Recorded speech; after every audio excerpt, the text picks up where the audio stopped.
know what I love about this, Dennis? Is that you're going to Germany next week, in a couple of weeks. We're doing a next session called, you know, what happens when things go belly up.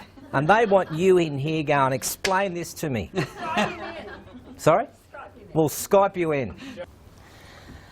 I'm actually really excited about this one, Dennis. This is one that I think when Kerry said, let's do a On the Couch with Gerald, I thought, who would be the best person to talk about startups? And the first thing that came to my mind was, why don't we get Dennis Hall from Direct Dialogue? Because not only is Dennis a great startup business person, but you're about to close up your business. I am. So I thought, well, you know, 17 years ago, I think from the chat that we had 17 years ago, you started Direct Dialogue. Now you've decided in the next couple of weeks, you're off. You're leaving for where? Germany. Why? About 3 years ago, my wife and I decided that that we wanted to do something different with our lives. We had, obviously, like everybody, a lot of commitments at that time. Most notably, our daughter, who was still in high school. And we decided that when she's finished high school and has decided what she wants to do with her life, that we were going to pack up and work overseas for 2 years. So Germany was the chosen destination because my wife is of German descent. And we moved to Frankfurt on the 27th of July. And so how is your Deutsch? Sorry? How is Deutsch? For those people who don't know, Deutsch is the currency that's over there. So 1 Deutsch, 2 Deutsch, 20 Deutsch. Because I know my German. Don't you worry about it. So startups, I think startups is an interesting word. If I'm having a look at the audience members out here, how many people here have struggled with when you started up? Can I just see a show of hands?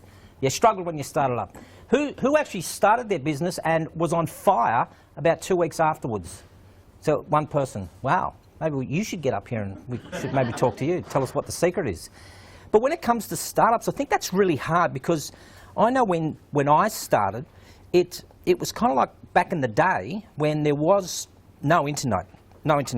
Phones were the best way to contact clients, and knocking on doors. So, you know, the door knocking and the licking of the back of envelopes, we all would have remembered those days, and then throwing them to 100,000 people and 3 people write back or ring back saying, will you stop sending me these brochures? What do you think are the pitfalls when someone wants to start up their business? Look, I think the major pitfall is that people undercapitalise themselves. That they don't have enough resource behind them because they have this idea that everybody's going to latch on to what they're offering, and within 4 to 6 weeks of them starting their business, they're going to have an income stream. And nothing could be further from the truth. Why? I mean, really, wasn't that reasonable? It's not reasonable because of the nature of the business we operate in. We operate in a business where we're providing solutions to other people's problems, largely.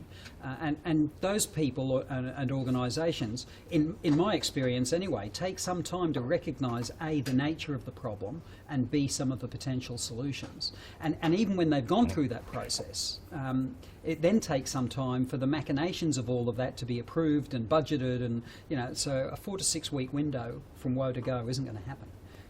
So 4 to 6 months maybe. But 4 to 6 months. So do you think the way that the market is right now being so volatile, do you think 2015 is a good time to start a new business? I think it's the best time to start a new business. Mind you, I thought 2014, 13, 12, 11, 10, 9, 8, 7, they're all great times to start businesses. Yeah. I don't subscribe to the theory that, you know, you should start a business when the economy is booming. Because I can't remember a time when the economy is booming. I can remember times when sectors of the economy were booming. But I think that, you know, the 21st century is not a boom or bust cycle for Australia anymore.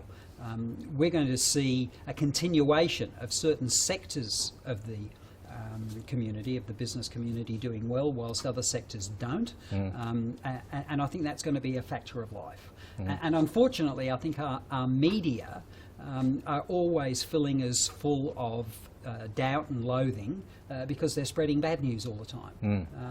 You know, for example, even just today, Chinese economy news was bang on target, 7%. And all the economists are saying they only just scraped it in, you know, because, hey, Ray, China is still growing at 7%, is good news, and nobody wants to hear that. Yeah, so I think a lot of people believe that just around the corner the economy will be better, so that'll be a good time to start up my business. Yep, yep. But once you get into that mindset, you'll never start up your business because it'll always be better a week from now, a month from now, 6 months from now. Best time to start up the business is now. So I think I mentioned earlier, you started yours 17 years ago. What was the catalyst, or what was the reason that you decided, that's it, I'm getting out of mainstream and I'm going on my own? I decided that that the corporate world had its pluses and its minuses, and that if I was going to achieve my potential, I needed to be in more control of my destiny. And I didn't have that control in the corporate environment. Somebody else had control of my destiny in the corporate environment. So that was the catalyst for me starting up my business. And to be honest, I started my business up as an IT support person, got right out of sales and marketing, which was my entire career, and moved in to be a Y2K auditor in 1997, which lasted 2.5 years. And from that, I developed the business that I'm in today. What did you find really difficult? Because back in your day, I'm thinking, you had to use a telex machine, Morse code, a slate board. They would have been the things that you would have found. No, they're the things that you use. Ah!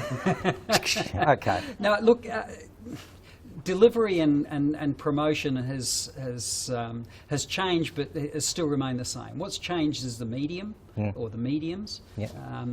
But what's remained the same is the methodology and the message. Yeah.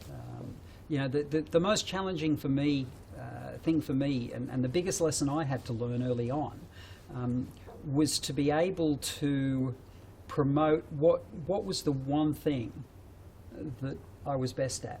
Right. Because initially I went out into the marketplace, and certainly the Y2K auditing was a good cash cow, but it was only going to be a very short hit, and I knew that. But the temptation was, and I succumbed to the temptation, was to try to be a jack of all trades, because my thinking back then was, if I had all of these skill sets that I could help organisations with, I had a wider marketplace and more opportunity for work. Fair enough. But what I discovered very, very quickly was that by being a generalist, I was also very forgettable, because there were thousands of generalists out there.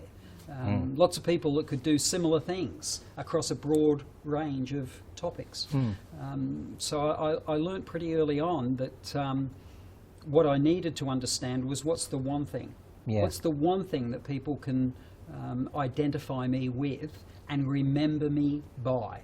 Yeah. Because by focusing on one thing, I became memorable rather than just another face in the crowd. I guess you're right, because if somebody was to say to me, I'm looking for someone who is a specialist in negotiations, like, you'd be the person that I would call. I would just say, Dennis Hall, you need to contact this guy. But is there a real problem with Dennis not only being the negotiations guy, but being the customer service guy and being the time management guy and then being the change management guy? Is there a problem with that? Yes and no. Look, I think that the challenge when you try to be all things to all people is that you can't possibly be as good in all of those things as you are in the line that your expertise really is in, or your heart or your enthusiasm is in. And clients very, very quickly get an idea for that. You know, you can be an excellent, I can be a really excellent negotiation skills trainer, and I can be a pretty good change management trainer. Yep. But if people in an organisation's first experience of me is as a change management trainer, what does that colour their vision of my abilities? It can paint yourself into a corner. I think the last discussion that we had when we did this on the couch last time, one of the comments that was made from the audience member was, there comes a time when a client will say, but Dennis, don't worry about just doing negotiations. I just want you to do this session. I just want you as the change management guy. And even though you're not the change management guy, is that an area that you would say, you know what, thanks very much, but no thanks? Yes, I would.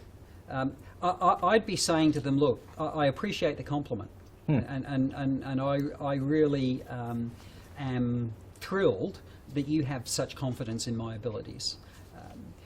But the reason that you've got a lot of confidence in my abilities is because I do a great job with my negotiation. Problem there is that Dennis has been doing this for 17 years. Dennis can quite easily say today, thanks but no thanks. Yep. But if we're talking about a startup, like we're all scratching, correct? Like we're scratching. If somebody knocks on my door and says, hey Gerald, I want you to do this, like I'll act like I can flap and get away with it for a day. But I'm thinking there's either $200, $500 or $1,000 in my bank account or zero. Mm-hmm. And for a startup, cash is king for them. Yep. So you're saying here, one of the things that I'm hearing from you is that you're saying, have the ability to say no. Correct. Whoa. Look, it's counterintuitive. It is counterintuitive because as a business operator, you want to maximise your revenue. Absolutely. The message that that I'm communicating is that in going down the path of trying to maximise your revenue, you end up capping your earning potential. Because whilst you're doing a so-so job in change management, you could be doing an excellent job, or I could be doing an excellent job in negotiation skills.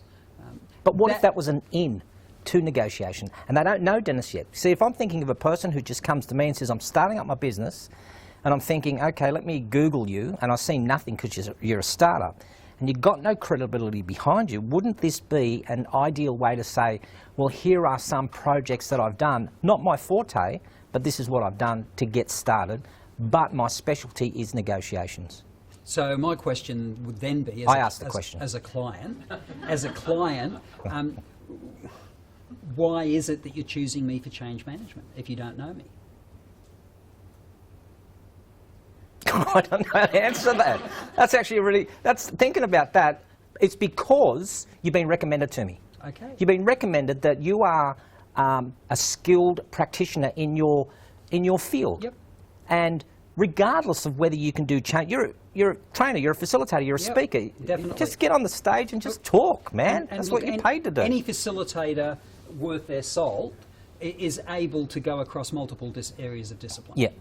Most definitely. I'm not saying that in starting up your own business you have to forget about all those other things that you may have delivered or been exposed to in getting the experience that you've got. Yeah. But if you're going to build a business, and if you're going to control that business, and remember the catalyst for me was that I didn't have control in the corporate world. Right. I was being directed as to do these things, do those things. So I start up my own business and now I'm being directed to do this and do that. Yeah. It just doesn't make sense. I need to make sure that I've got enough resources behind me to be able to say no. Because if I don't have enough resource behind me to be able to say no, I may as well just have a JOB. Because I'm still being directed. Yeah. You know, I want to deliver to people an excellent result, an excellent outcome, something that they're not going to get from anyone else. And I can't do that over 27 different disciplines. I can do it over maybe one or two. So when somebody comes to me from a recommendation, so let's say client A, who has experienced me as a negotiation skills trainer, recommends me in change management because they don't understand the dynamics and all of that sort of stuff, then I'm going to be saying to that client that's been recommended to give me a call, look, the reason that I'm being recommended is because I do a really good job in that space. Now, I can do a job for you in the change management space. Of that, there is no doubt. But I can't do the best job for you. And I want you to be able to recommend me to others. Okay. And doing change management, I'm not giving myself the opportunity to allow you to be able to do that. But I can put you in touch with a couple of people that will be able to help you with that. Okay, that's fair call. Because one of the things that I've also experienced is that when you knock back work, you actually get work. The number of referrals that I've had from clients that I've recommended other facilitators to is quite alarming. And when I phone them to thank them for the referral, hey, why did you give me that? Yeah. They say, almost without exception, because you're the only guy that's been upfront with us and said, hey, I'm not your best solution for this. You know, because it is a credibility thing. Yeah. Sure, I do without some money in the short term. Yeah. And that sometimes is painful. It is painful because you think to yourself, well, there's $2,500 that I could have really used, but it's $2,500 that you're better off without.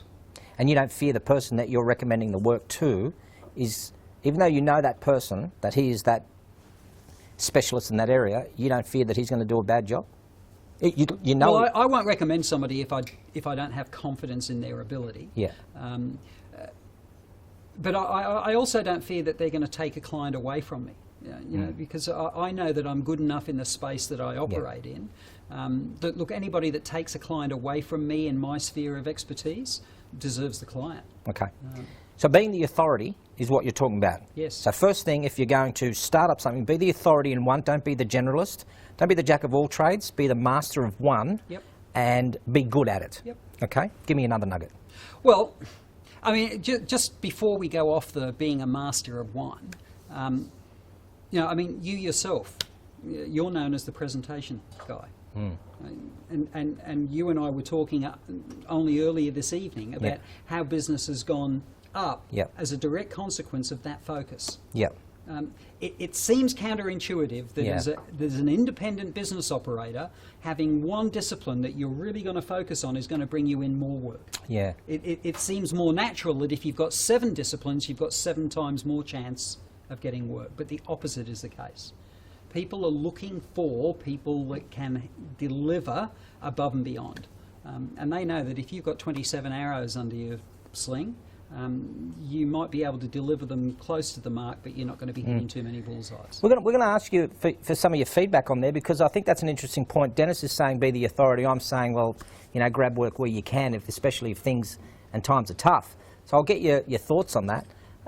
But your second piece of nugget? Being the authority, number one, have the resources behind you to support your business. You know, the reality is, as a startup, if you can't support yourself with 0 income for at least 6 to 9 months, you shouldn't be starting up. You really have got to have the resources behind you, not to have to worry about, if I don't get a job this week, I'm eating out of the gutter. Because that is going to impact on your ability to be able to, A, land work, and B, be in the right place mentally to be able to deliver effectively. It's interesting you say that, because I guess we know of someone that has had one client and has been probably a generalist with that one client, but as you and I know, and as probably a lot of people here know too, you're only as good as your last gig. And those happy sheets that people are ticking away, and you get a 10, a 10, a 10, a 10. And this lady had just one day, had a bad day, didn't she? She had a bad day, and she got an 8, 8, 8, 7, and a 3, and don't ever come back. So of the 16 years that she's been working, one day's bad, she has now lost the lot because she has one client. So are you saying that she should have had enough resources, because she's now probably going to start up again in a different manner? You think that she should be able to ride the wave for 6 to 9 months? Yep, definitely. But look, also it's dangerous to rely on just one client. Yeah. You know, there are innumerable cases, and I'm sure everybody's got stories around people that have specialised in government or mining, and when times are good in those industries, they do really well. But the moment that industry catches a cold, they're in trouble. So as a startup, I would be looking to widen my client portfolio. So I may have contacts, and most of us as startups have got contacts in an industry that we've come from. I mean, in my case, it was tourism and hospitality, because that's where I'd spent the previous 15 years in the corporate world. But I very quickly started to broaden that. Yeah. Because you know, tourism and hospitality is a very cyclical business. When it's good, it's great. When it's not so good, it's terrible. So you've got to be able to broaden your client list. You've got to be able to get into different industries, and again, that's all about control. It's very easy as a startup to get a job here and a job there, and you find that the work starts to drive you rather than you driving the work. You've always got to have that, you know, certainly an eye on the road, but you've also got to have an eye on what's up ahead, to make sure that you don't find yourself driving down a dead end, and before you get to the end of that dead end, you realise that you're in a cul-de-sac. I guess it's just fitting that the next session that we're doing on the 23rd of September is about, you know, what do we do when things go pear-shaped? And you know, I'd love to have you on the couch, but you're going to be in Germany somewhere drinking, you know, Deutsches or something, I don't know. But I guess for for me, you're saying, if I can then ride the wave of $0 for the next 6 to 9 months, what should I be doing in that time? Just drinking lots of coffee with clients. No, seriously. Just getting your name out there and establishing your credibility. In my case, for example, in terms of broadening my market, I did a lot of, I guess in legal terms, you call it pro bono work. Yeah. So I would do a 20-minute presentation at a Chamber of Commerce breakfast. I would do a local networking association where I give them a 15-minute presentation of some sort. And it's about getting your name into the industries that you want to get into. And being known for the one thing. Okay, let me put this to you then. Then an opportunity arises where somebody says, hey Dennis, I'd like to get you on board. You know you haven't been working for 6 months. You're scratching at the post to get some work. Let's just say your fee is $1,000, and somebody says, but my budget's $600. Now you haven't been doing anything for 6 months. Are you going to take it? That would depend. And I know it sounds like I'm sidestepping the question, but it would depend on where I would see the potential for that client. If this is a one-off job, I would be very, very reluctant to take a $600 job. Because if you're promoting yourself in the community as being worth this amount, and you discount that without good reason, then you're really saying, well, look, I'm asking for this, but I'm really only worth that. But that's what the market determines. You might say that you're worth $2,500. The market says, well, I'm only going to pay you $800. Take it or leave it. Well, then you're aiming yourself at the wrong part of the market. If you believe that you're worth $2,500, $1,500, whatever the figure might be, $5,000, $10,000. You and I both know that there are facilitators out there that'll work for $500 a day. There are facilitators that won't work for less than $3. I heard somebody say the other day, I won't get out of bed for $8. Right.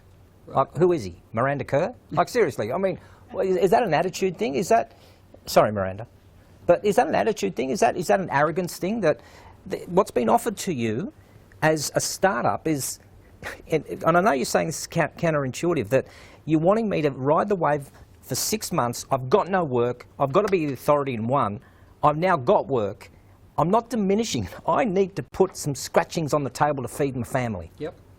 And you're saying you're devaluing yourself, and you will get more work from that. You run the risk of devaluing yourself. Yeah. And you also, I mean, the analogy here is the Oriental rug, isn't it? Is it possible to buy an Oriental rug at full retail? Because every time it's advertised at 80% off. Yeah. So you do that, for 2, 3, 4, 5, or 6 months, and your value in the market is 80% off. You can't afford to cheapen yourself that way. So if somebody's budget's $600 and my rate's $1,000, I either have to find a reason to discount. So if I can turn around to that client and say, look, I don't work for less than $1,000. However, recognising your budget limitations, if you can get me 2 other introductions, I'll do the gig for $600. But only if those 2 introductions are warm. I don't want you just going through an A to Z and give me 2 names. I want you to give me introductions to people you know have got an issue that I can help with. And if you can do that, then I'm happy to discount on the basis that you're giving me some future work. But you've got to have some reasoning behind it. Don't just accept it because, well, I'm not doing anything anyway, because before you know it, that's the rate that you're trapped at. Because that's what I want to ask you also, is that would you get up in the morning for $600 and say, no, I'd rather work for nothing because I'm valued at $1,000? So I might ask them what your thoughts are for that. Yeah. Because my theory is that I either get up this morning and I work for nothing, and I think about no scratchings on the dinner table, or I have $600 in my hand. Do I think I'm devaluing myself? I'm probably thinking that I'm probably surviving, maybe in that case. Look, economic reality is economic reality. Yeah. But you've got to be careful that you're not setting a trap for yourself. Yeah. And that 2 years from now, you're not looking back saying, how can I get my rate up from 600? Yeah. You know, because the mistake was made early on, and it's usually made because you've not got enough resource behind you. Yeah. So you're struggling because you've not got 6 or 9 months capital reserve. So you've got to take anything that comes along, and in taking anything that comes along, you know, you get a reputation out there at being valued a certain amount, and once that stamp is there, it is really tough to change it. And we're all guilty of the same thing. You know, you see anything, whether it's a service or a product in itself, that's marketed at a particular level, and then you see it heavily discounted. The first thing you ask yourself is, what's wrong? Why so cheap? You know, you never see Jaguar, Mercedes, or BMW or Audi have sales. They might have an event every now and then, but they don't have sales because they don't want to cheapen the brand. They might value add, but they don't bring those prices down. So if their budget's $600, I'd say, well, look, okay, if you can give me 4 gigs instead of 2, then I'll do the $600 thing.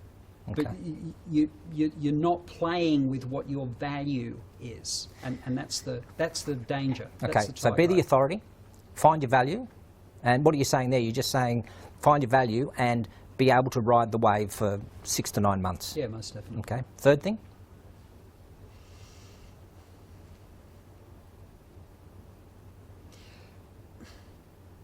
Be prepared to say no.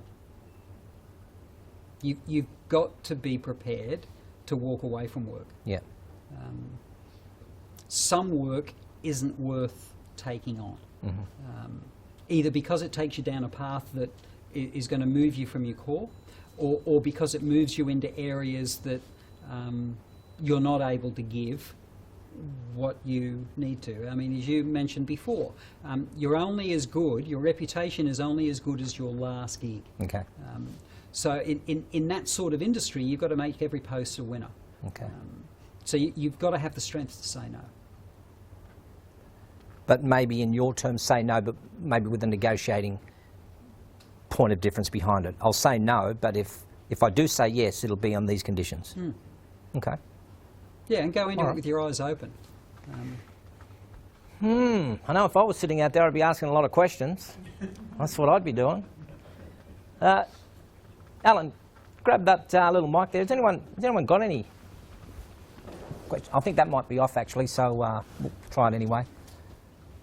Anyone got any questions you want to throw to the floor? I don't have a question. I've just got, I'm building on what Dennis just said, is that I had a client recently who wanted one of our members to provide a one-week training program for deliver a set call with all the assessment, and which is virtually, if you're going to do a good job, you can't do it within that time frame. So I was reluctant, but I said, oh, if I put it out there, the first person I approached said no, second person said no, third person said, yeah, I'll grab it. To be honest, I won't give that third person any more work, because if they're prepared to compromise on behalf of a client, I'm not interested. So I just wanted to reinforce what you were saying, Dennis, because I thought it was a good point.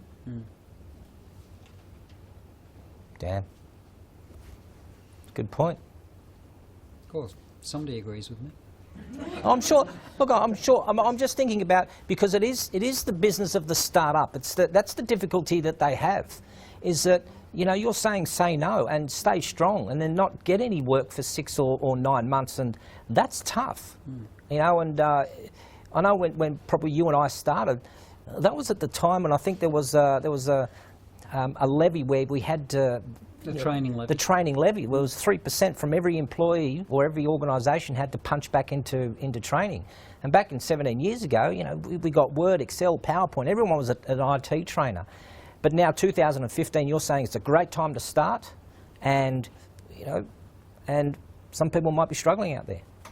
Look, I have no doubt there's a lot of people struggling out there. But I think a lot of people are struggling because they're not. Number one, they don't have a clear vision about what their one thing is. They're too much of a generalist. Yep. Because they don't have a clear picture of what their one thing is, they don't have a clear picture of what their market is. So it's very, very hard to then drive a market when you're trying to drive the population, the corporate population. I mean, it's a tough ask. Yeah. And you know, you've made the point a couple of times. Look, $600 or nothing. You know, to be honest, I would rather be doing pro bono work where I'm putting my name out there at a level that I'm going to get work in at the 1,000 or whatever the level is, rather than be doing $600 jobs that are going to confine me to that environment from now until forever. Matthew, I think we had a chat where's Matthew? Mason. Yeah, all right. Hey, mate. We just had a chat earlier on. You said you've just started around February a new business. Yep. Struggling? Yeah. Going all right? No, we are struggling. Yeah, it's one of those things.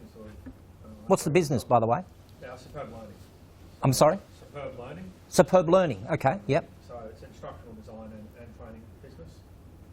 So yeah, it's one of those things of getting out there and finding the work. And it's interesting when you're talking about the dollar amount, and in some cases clients don't have a realistic expectation of what it actually does cost, or the time that is actually taken, especially in terms of the resource development. So it is a bit of a hard one to go, okay, well, do you take the job, you know? Are you a bit IT savvy? A little bit, yeah. So would you have a good back end happening, so a good CRM or a good website going on? Yeah, we've got website. Because for the person who is starting up that doesn't know how to put a website together or doesn't know the first thing about getting a database together, that's another struggle for them too. So you would have back end systems ready to be able to promote your business. Yeah, we've got the website and we're in the process of just building some stuff using, not sure we're going to use ActiveCampaign or MailChimp to build up that whole customer database. Yeah. So then we can sort of do more marketing out to customers. And for you, what would have been the biggest struggle for you starting up? For me, the biggest, when I first started up, Mike, the biggest struggle was that I had work coming in from one or two clients that kept me very busy and didn't give me the time to chase other work. And I found that was a difficult one. Yep. So you're so busy doing the work, keeping clients happy, and in one case, one of those probably 75% of my work clients did just go, okay, end of financial or end of the year, RTO, we're going to stop doing stuff. And yeah, there was a bit of a gap and a hole there. So that's probably the hard thing is having that time to say, right, I've actually got to spend some time to get my name out there, to do the marketing. Is the hard part. Do you have a ratio where you work between working in the business and on the business and away from the business? Do you have a ratio, or do you just take what comes? I do have a ratio, but it doesn't flow evenly. Yeah. You know, I mean, in our business, you can be busy for 2 weeks and then not busy for the next two.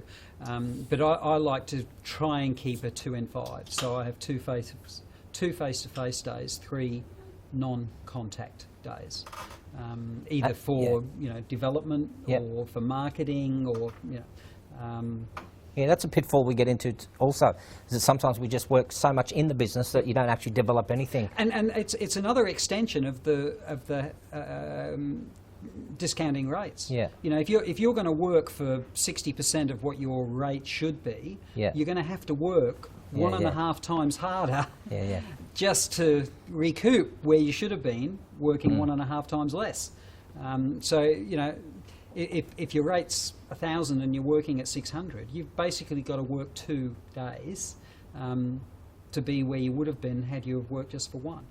Yeah. So you're having to work flat out, which means you can't then market the business because you're doing so much face-to-face to try and keep pace. And that's what results in the, up, down, up, down, up, down for most independent operators. I know it probably took me 2.5, 3 years to even that out. Because it takes time to build up momentum. Yeah. It takes time to have enough leads in your sales funnel, enough clients and all of that. So, there is no acceleration of that. Well, there is, but it takes lots and lots of money. Yeah. And most startups don't have lots and lots of money. So you've got to substitute time for that. So in my experience, as I say, it took 2.5 years to get to the point where I had the right balance, the right rate mixture, and was able to market in accordance with delivery and all of those sorts of things, so I didn't have as much of a peaks and troughs. Having said that, December, January of every year is like being in the middle of the Sahara Desert. But I build my year around that. Yeah. December, January now is a regroup, refocus, re-strategize, planning, preparation, all of that sort of stuff. So it's no longer downtime, even though from a cash flow perspective, there's not a lot coming in out of that. Because I mentioned when we started that I know I was gagging when I said you're closing up your business, but really are you going to be starting up another, like the same similar business that you're doing here in Europe? Not really. My main focus in Europe is going to be the online side of things. But that's a startup, will it? Would that be a new startup for you then? Reasonably, yeah. Okay. Yeah, reasonably new. But I've been working on that in the background for the last 12 months.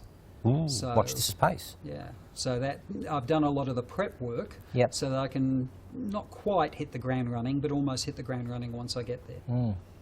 And for the person, because there is, I think I spoke to someone earlier on, that they're at a stage where their business, by true, I think, customer relations side, is that the business has increased 400% and they can't take any more clients, but they can't offload the business onto anyone else. Yeah. Is that a good position to be in? No. No. No, definitely not. I mean, if your business isn't saleable... So do you increase your price there? So do you say, okay, I was charging, let's go, again, $1,000. Do I then say, okay, to make it tough, and so I get to an equilibrium where I find that some people will drop off and find another person to do that, but then I become the authority for that group of people at 1,500. Yep. Is that what we do? Definitely. Okay. That's certainly what I did. Yeah. Your rates go up in proportion to the demand that you've got coming through. And that does mean that some clients drop off the edge of that. Yeah. Because they're not prepared to go to that next level, and for all sorts of reasons. Either because they don't see you in that space, Yep. or because they've got constraints in their budget, genuine constraints, not just negotiating ones, where they just can't, stretch to that. Who else is starting up? Anyone starting up? Yep. Just an observation more than a question. There is another alternative when it comes to the dropping of the price. To use your analogy, Gerald, going down from 1,000 down to 600. I occasionally get a client who will come to me with that very proposition, and I say no. I'm prepared, as you said, I'm prepared to walk away. But here's what I'm prepared to do. I fully respect your budget, yada yada yada, all the kind of smarmy stuff that we do to keep them sweet. But if when I've delivered this, you genuinely don't believe that I have delivered $1,000 worth of value to your team, which they can then take away and use in the workplace to generate more than $1,000 of benefit for you, then I won't do it for 1,000. I won't even do it for 600. I'll do it for 500. You just come back to me and say, Alan, we don't believe you. We got $1,000 worth of value out of that, and no arguments. I'll just refund the difference and drop the price. Because if they don't believe that they've received that value for money, you're never going to get them back again anyway. Yeah. But be prepared to offer an alternative. I suppose the other part is... I've done that with several clients, and Yeah. there's some wood. Need some wood quickly. Yeah. Nobody's come back to me and said, we don't believe you've given that value for money. Yeah. And I guess you've got to have a product that people are interested in also. Well, I mean, the service has got to be marketable. There's got to be a demand for it. I mean, we're in the solutions business. Yeah. We're providing businesses, corporates, organisations with solutions to issues. And Matthew, you raised the issue in terms of an organisation focusing on not recognising the value of what goes into. We all get that all the time because they just don't you're going to charge us $4,000 for this? Well, how come it's $4,000? When the conversation starts going down that path, it's a very icy slope. Very icy slope, because you start discounting this bit, and then they have the same conversation about that bit, and all of a sudden the integrity of the program is challenged as a consequence. I prefer to get the conversation back onto the problem. Yeah. What's the problem costing you? What's the problem costing? Because if they keep focused on the cost of the Yeah. problem, Yeah. the cost of the solution becomes insignificant in, Yeah. in comparison. Yeah. Um, Gotcha. Luke, can I ask you, Luke Challenor? Yep. The training dashboard, how's that going? Was that a bit of a, that's a great concept, great idea. Yeah, slow going. So we've had a few clients pick it up, and since then, that's exactly what you guys are talking about. That's been my challenge, as to how to get the name out there, get more people trying it, get more people referring it.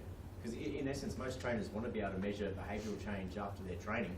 So I've got a piece of software that allows that. Yeah. I've now just got to tell more people about it. Had a few clients come on board, and again, the whole price negotiation. Yeah. Do you discount it to get them to try it, or do you hold firm to a price? Yep. Much like Dennis, I've tried to hold firm to try to show a value in it, Yep. and so far that's been successful. I've had a few people fall back on, pull away from pricing perspective, and I'm okay with that because Yeah. at least now I realise that I've got a price that I feel comfortable with because other people have accepted that. Maybe I'm just an Angry Birds kind of a guy, sell it for $1 and sell 1 million of them. Yeah, I'm not convinced. Okay? No, that's. I thought I was going to say $2. But Well, Angry Birds, wasn't that 99 cents and just absolutely went, and your sort of product is one of those products where you could fall asleep and people are just using it and on selling it.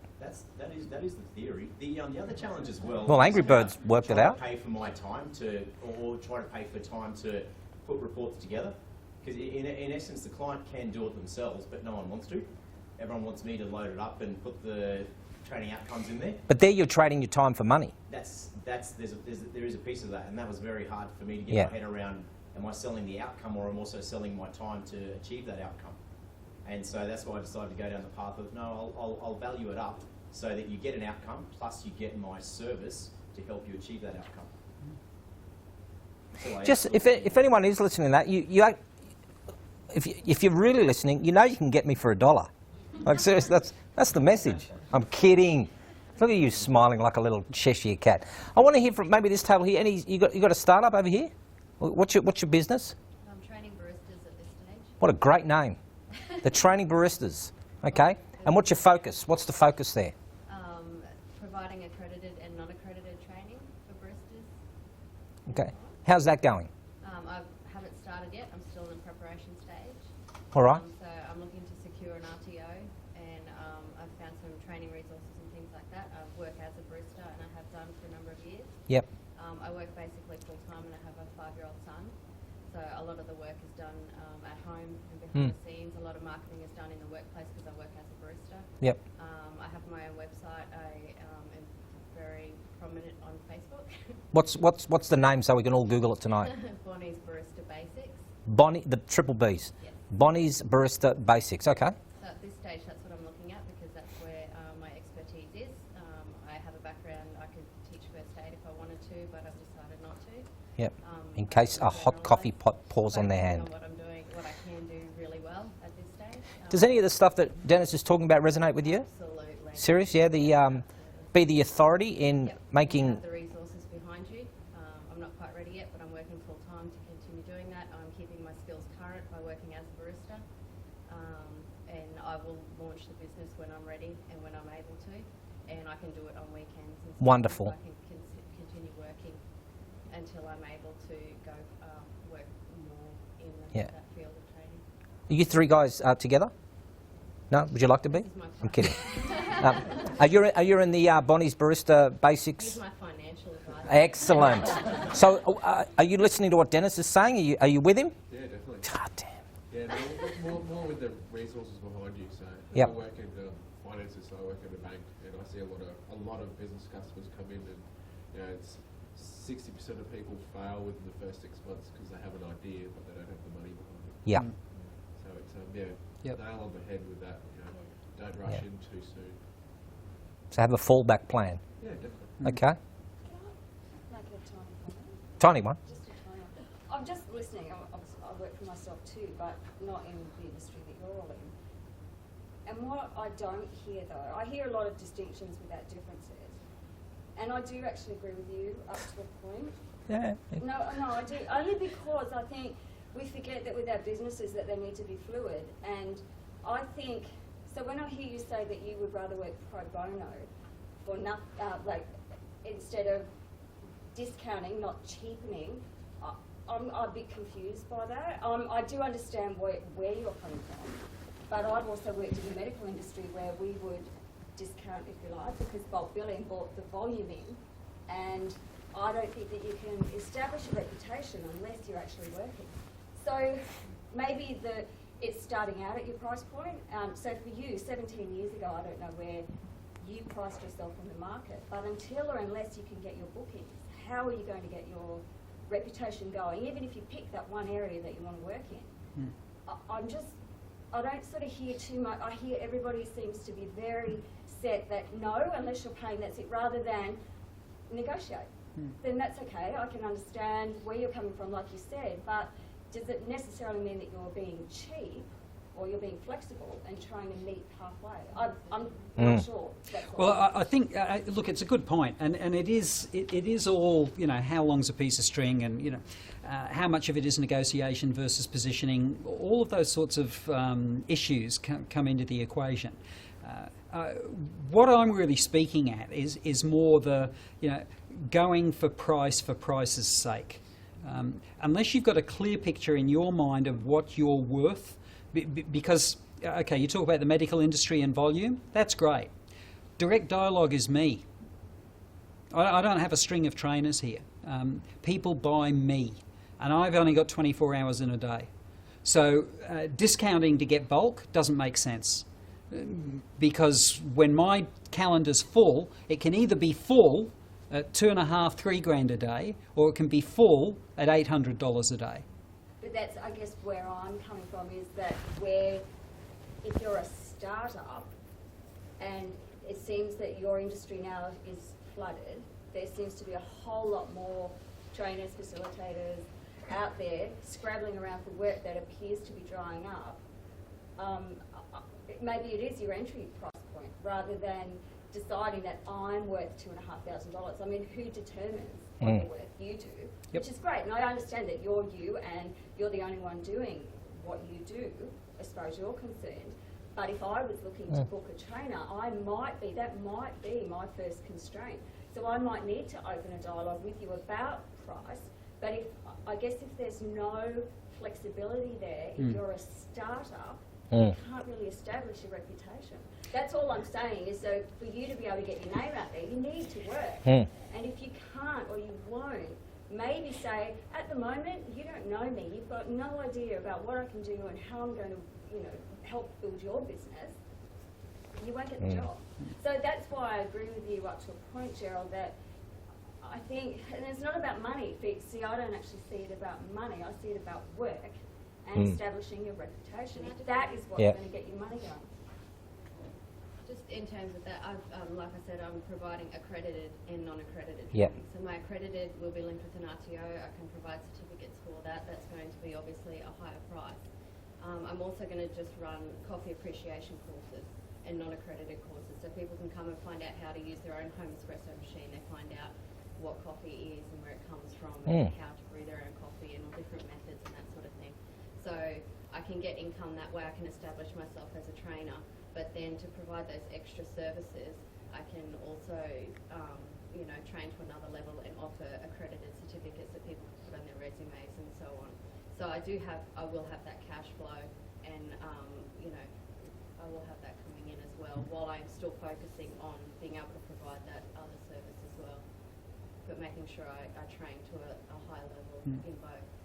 And that's a good thing to have a decent portfolio within your area of specialty, so that you've got several markets covered off on.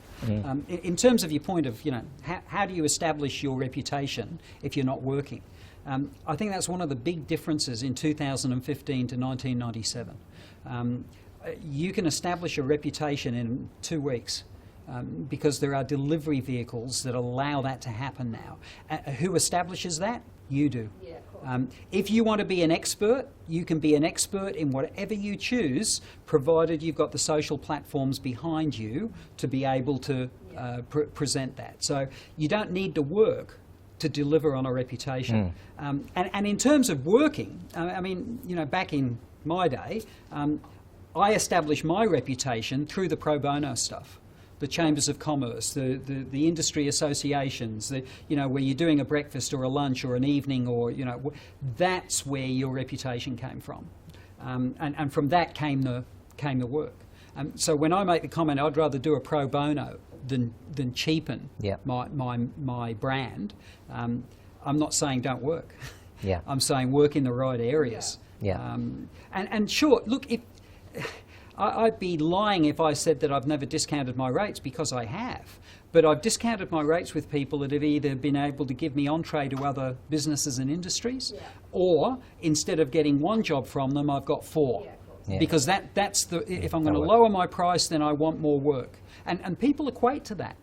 Yeah. In my experience, when a client or a potential client starts wanting to negotiate the rate down, that tells me that I've not done a good enough job in establishing my credibility and presenting a solution, which, okay, that's water under the bridge, gone down that path now. So if we are going to negotiate, then I want to make sure I'm getting something in return. If I'm going to lower my price, what am I getting for that? And it's got to be more than just the job, because I'm not interested in that. But you do have to have the discipline to be able to walk away. If you are hunting for where your next meal's coming from, you're not going to have that discipline, because self-preservation kicks in, and you've just got to get that job. But before you know it, 6 months has gone by, and you've just been grasping at whatever's coming through, and that's the way your business goes. And there are 1,001 businesses out there that are only just above that borderline because of that very strategy. They're too busy discounting rather than looking for the right match. And the right match is a client that's prepared to pay what you're worth. And who establishes that worth? Well, largely you do. But they then verify that by saying, yep, we'll sign the purchase order on that. Just going on for that, I suppose, in terms of setting that price point, there was one thing I struggled with when I started up. How do you know you've got it right? How do you know that, okay, if you go out there and go, okay, well, I'm going to price myself at, you know, say $2,000 a day, how is it there might be other people out there that are running around at 1,000, so you're not getting the work? So how do you make sure that you don't value yourself too high? I mean, ego is a big thing, you know. I'm worth a fortune, but people aren't going to pay me what I think I'm worth. No, So they'll how only do you pay. set- They'll how do only you get pay that- you. They'll only pay you what they think you're worth. Yeah. Um, So how do you set that price point so that you're not at that position where no one's giving you work because you're asking for too much, but then, you know, if someone comes to you and go, okay, well, I'll give you 600, you know, is that the price point that you should be at? Look, to an extent, Matthew, I think that's a bit of trial and error. You know, putting a few prices out there, losing a few jobs because you priced too high, getting a few too many because you priced yourself too low. You know, that's a part of the experience curve. And as we all know, you never get experience when you need it. You know, you only get experience after the event. So there's going to be a bit of trial and error. But you do have to be prepared to be arrogant to an extent. Because nobody's going to pay you what you're worth unless you ask for it. Everybody's going to tell you you're not worth what you're asking for because they want to pay less. That's human nature. That's business etiquette. You know, you look at the classifieds this weekend, whether you do it online or in a newspaper, and look at all the cars that are advertised second-hand. You know for a fact that every vehicle that's advertised at 15 grand you can get for 12. How do you know that? You know it because of your experience. You know that when people ask for something that you're going to go in and offer them less, and most people will accept that. So in not accepting that, you're already showing yourself to be a little bit different. And maybe if you're different in that area, you're also different in other areas. You see, it's all about the psychology of the thing too. You know, I've had clients walk away from me in February because I'm too goddamn expensive, and in November I'm working with them. You know what I love about this, Dennis? Is that you're going to Germany next week, in a couple of weeks. We're doing a next session called, you know, what happens when things go belly up? And they want you in here going, explain this to me. Sorry? We'll Skype you in. Yeah, Final comments. may well be back. He may well be back. If I am, my credibility will have been damaged Exactly, irreparably. yeah, well, Dennis, can I throw another option in there for, I guess, that I learned? It actually was, I've been running my business for 7 years, probably 5 years to try this one. But like you said, when they start trying, if a client starts negotiating on price, trying to understand where they're coming from, and is it really the price about you, or is the price about the package? A couple of times what I've done is then looked at what I'm selling for that money, and then break it all down. And I've even done things where, if price has become a sticking point, get the clients to do the printing. So you can instantly take $200 potentially off the total. Yep. It's still my content, and then so quality control obviously you're concerned about. Things like post-course evaluations and evals and handouts and things like that. Pushing some of that, so you know how you were saying before about don't discount your value, so instead you can actually do less for that discounted price, and get the client to look after all the eval forms and all the admin and all that side, if possible. And that way that gives you somewhere to leverage that if I change this price, you need to step forward with this. that's good. So, Yep. so that Good just point. thought I'd share that, because that has worked for me, because I just in terms of trying to move a price, then move what the package is entailing. Final comments? Questions? You won't get him after Monday. Well, he's off. Who are you flying with? Lufthansa. Lufthansa. Well, actually, it's Qantas out of Australia and Oh, right. Lufthansa out of Singapore. There was an acronym that Lufthansa once had. Who remembers that? Ah, see, you're of my age group. You know, don't you? You don't want me to say it, do you? Probably not. But it's out there now, isn't it? So everybody's going, what is that acronym? Oh, Googling the acronym. I think we're done. Thank you, Dan. This is what I love about this. I think, you know, I like to put the black hat on, and I'd like to just challenge it and throw some things out there, see what people are saying, and you have made a lot of sense, and I do agree with what you're saying to most of the points, and I think some people have clarified that too. But yeah, I think our next session, Kerry, that's a great one on the 23rd of September. We'd love you to come along to that. Which really is what happens when things start to go belly up, not only in your business but in training programs, and you know, you lost some business, what happens there? Because I'll be interested in that. I don't know who's going to sit here, but if you want to put your hand forward and come and sit in this chair here, I'd like to get some responses. Can you all put your hands together for Dennis for sharing his knowledge? Thank you. Thank you.